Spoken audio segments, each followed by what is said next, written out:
You know, sometimes the most powerful messages, the ones that feel incredibly relevant to our lives today, are hidden away in art from centuries ago. That's what we're doing today. We're going to decode a short but wow, a very powerful poem from 12th century Korea, and we're going to uncover a critique of human ambition that feels like it could have been written this morning. So, the poem we're diving into is called Byeonsan Rosong, which translates to On the Road at Byeonsan. It was written by a guy named Lee Gyu-bo, who was this brilliant scholar and poet back in Korea's Goryeo Dynasty. The setting sounds simple enough, right? Just a road. But what he sees there is anything but. The poem kicks off with these two lines. In Korean, they're read, "Gekro, Gokak Sim." Now this paints a really grand picture. You've got banners so bright they light up the road, and the sound of drums and horns is making everyone feel brave and strong. On the surface, it sounds absolutely magnificent, but like I said, there's a much deeper story happening here. To really get what Lee Gyu-bo is showing us, we need to zoom in and look at the very specific words he chose. So let's start by breaking down the characters he uses to describe this big scene of human power. It all starts with this first character. Its specific meaning is the key that unlocks this whole scene. So in Korean, this character is pronounced jung. And listen, this is not just any old flag.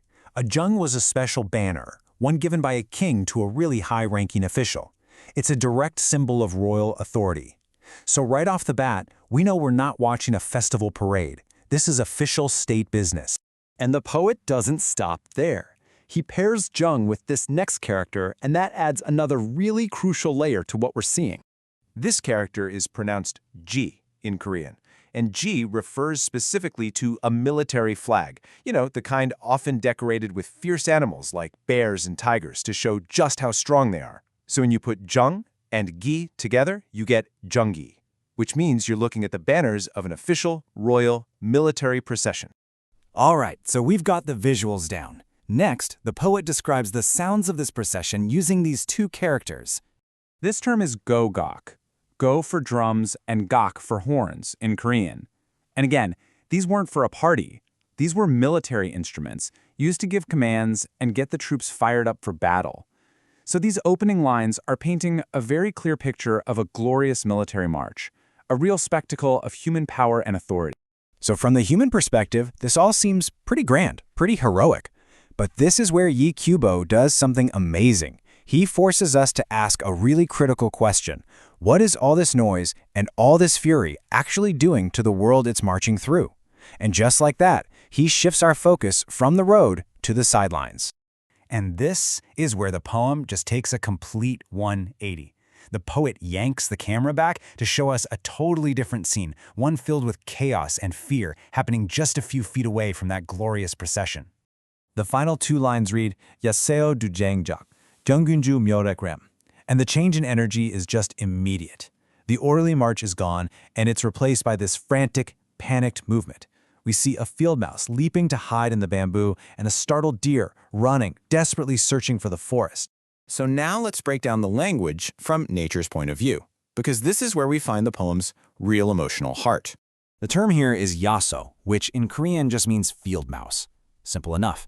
But the poet doesn't just say the mouse is there. He shows us that it's in a state of absolute terror.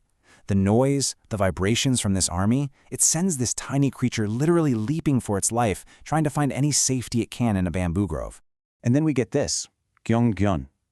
In Korean, gyeong means startled or frightened, and gun is a deer. So this isn't just any deer. It's a startled deer. It's running, not gracefully, but in a total panic, seeking the forest as its only hope of getting away from a threat it can't even understand.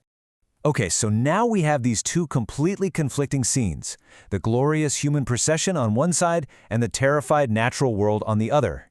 And when we put them side by side, the poet's incredibly powerful hidden message becomes crystal clear. And here it is, the poem's central conflict, laid bare. You've got the human spectacle, which looks like it's all about power and glory, but it's revealed to be a military march, a symbol of conflict. And what's the direct result of this glorious human activity? Sheer terror for the creatures who just happen to share the same space. So here's the crucial point. Lee Gyu-bo is making a sharp critique here.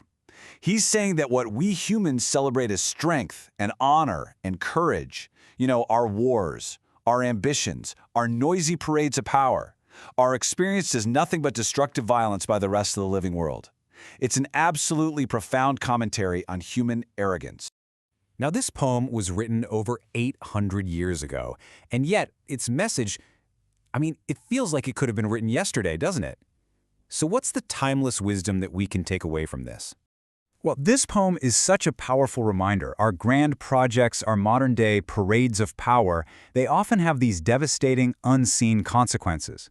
Think of a new highway cutting right through a forest, or the constant noise of industry drowning out the natural world. What we celebrate as progress and glory can be experienced as violence by others. The poem suggests that real wisdom isn't about domination, but about recognizing our place inside a fragile, interconnected world, a world whose peace is so easily shattered by our noise. And so Lee Gyu-bo leaves us with this question that just echoes through the centuries, and it's a question we should probably ask ourselves a lot more often. As we march forward with our own banners and our own drums, what unintended fear are we causing in the quiet world just off the road?